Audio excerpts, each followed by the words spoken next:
दोस्तों, आज के इस खास एक्सप्लेनर में हम एक बेहद ही रहस्यमयी और एनिग्मेटिक दुनिया में गोता लगाने वाले हैं। हम बात कर रहे हैं कल्कि का पार्थ नाम के एक चैनल की और आधुनिक युग के उन अजीबोगरीब सपनों और भविष्यवाणियों की जिन्हें इसके फॉलोअर्स लगातार एक दूसरे के साथ शेयर करते हैं। ये पूरा विषय जितना हैरान करने वाला है ना, यकीन मानिए उतना ही दिलचस्प भी है। तो चलिए बिना किसी देरी के इस अनोखी दुनिया को डिकोड करना शुरू करते हैं। शुरुआत ही एक ऐसे खौफनाक दावे से करते हैं जिसने कई लोगों का ध्यान खींचा। 7 अक्टूबर दोपहर 12 बजे से पहले, 7 अक्टूबर समाप्त होने से पहले ये होकर रहेगा। ये चैनल के एक फॉलोअर का सपना है जिसमें आसमान से सचमुच आग के गोले और उल्कापिंड गिर रहे हैं। देखिए, जब भविष्यवाणियों में इस तरह की एकदम सटीक और डरावनी डेडलाइंस जुड़ जाती हैं तो ये मॉडर्न विजन्स लोगों को बहुत तेजी से अपनी तरफ खींचने लगते हैं। तो आज हमारे सामने सबसे बड़ा सवाल ये है कि प्राचीन हिंदू भविष्यवाणियां हमारी आज की मॉडर्न और जियोपॉलिटिकल चिंताओं के साथ आखिर कैसे मिक्स हो रही हैं। हमारा मकसद यहाँ किसी भी बात को सही या गलत ठहराना बिल्कुल नहीं है, बल्कि हम पूरी तरह से निष्पक्ष होकर सिर्फ ये समझने की कोशिश करेंगे कि प्राचीन आस्था और आधुनिक डर का ये जो कॉम्बिनेशन है ये कैसे काम कर रहा है। ओके, तो सीधे चलते हैं अपने पहले थीम की तरफ। थीम 1, विनाश के संकेत।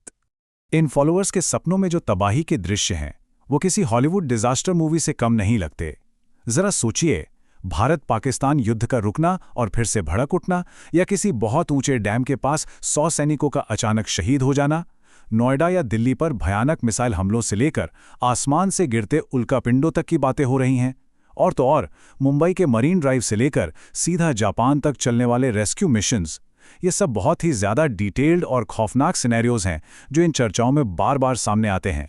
इन अनुभवों के पीछे जो एक बहुत ही असली और गहरा डर है वो इस एक लाइन से साफ समझ आता है, मैं मुश्किल से बची। चारों ओर युद्ध का माहौल था। ये कोड दिखाता है कि भले ही ये सिर्फ सपने हों, लेकिन इन्हें देखने वालों के लिए वो डर, वो पैनिक बिल्कुल असली होता है। हमारा काम ये प्रिडिक्ट करना नहीं है कि ऐसा कुछ होगा या नहीं, बल्कि ये देखना है कि ये डर लोगों के अवचेतन मन में कितनी गहराई तक बैठ चुका है। ऑलराइट, अब आते हैं थीम नंबर 2 पर, कली का आधुनिक रूप। अब जो बात मैं बताने जा रहा हूं वो वाकई में बहुत अनएक्सपेक्टेड है। इस पूरी थियरी में अमेरिका के पूर्व राष्ट्रपति के दामाद जेरेड कुशनर का नाम सामने आता है। जी हां, एक फॉलोअर के सपने में कुशनर को साक्षात कली या फिर एक तरह से पश्चिमी एंटी क्राइस्ट के रूप में देखा गया। ऐसा कली जो भयानक बीमारियां फैला रहा है, लोगों को दवाइयों के जरिए कंट्रोल कर रहा है और उन्हें अपना गुलाम बनने पर मजबूर कर रहा है। एक मॉडर्न पॉलिटिकल फिगर को इस तरह के पौराणिक विलन के रूप में देखना सच में बहुत हैरान करने वाला कॉन्सेप्ट है। ये पूरा सिनेरियो अंधकार और प्रकाश के बीच की एक बहुत ही सिनेमैटिक लड़ाई जैसा है। लेफ्ट में देखिए कली को, जो बीमारी और दवाइयों के जरिए लोगों को गुलाम बनाना चाहता है, और राइट में है कल्कि, जो डिवाइन इंटरवेंशन यानी ईश्वरीय शक्ति का प्रतीक है। सपने में भगवान कल्कि एक सफेद घोड़े पर सवार होकर चमकती हुई तलवार लेकर प्रकट होते हैं। इसी बीच सिख फॉलोअर्स के सपनों में निहंग सिंह भी आते हैं, जो निडर होकर कली से कहते हैं कि तेरी गुलामी हम नहीं करेंगे। चलिए अब चलते हैं तीसरे थीम की तरफ, आध्यात्मिक प्रोटोकॉल। अब अगर इतनी बड़ी तबाही आने वाली है तो उससे बचा कैसे जाए? इसके लिए चैनल ने एक बहुत ही सख्त आध्यात्मिक सर्वाइवल गाइड दी है। इसमें 3 मेन स्टेप्स हैं। पहला, पूरी तरह से शाकाहारी होना। यहां तक कि एक सपने में भगवान कृष्ण लाल आंखों के साथ बहुत क्रोधित होकर आते हैं और तुरंत मांस छोड़ देने का आदेश देते हैं। दूसरा स्टेप है ब्रह्म एकाक्षर का जाप, और तीसरा जीरो स्टेट मेडिटेशन। चलिए इन दोनों को थोड़ा और सिंपल भाषा में समझते हैं। ब्रह्म एकाक्षर सुनने में बहुत ही कॉम्प्लेक्स आध्यात्मिक शब्द लगता है, लेकिन इसे थोड़ा आसान करते हैं। फॉलोअर्स के मुताबिक ये सिर्फ नॉर्मल ओम बोलना नहीं है। ये अ, उ, म का बिना किसी गैप के लगातार किया जाने वाला एक बहुत ही स्पेसिफिक टेक्निकल उच्चारण है। उनका मानना है कि ये जाप एक इनविजिबल ढाल की तरह काम करता है। ऐसा माना जाता है कि इसी लगातार जाप की वजह से ही कली के दूत सपनों में उन्हें अपने कंट्रोल में नहीं ले पाए। और इसके बाद बारी आती है तुरीय अवस्था की।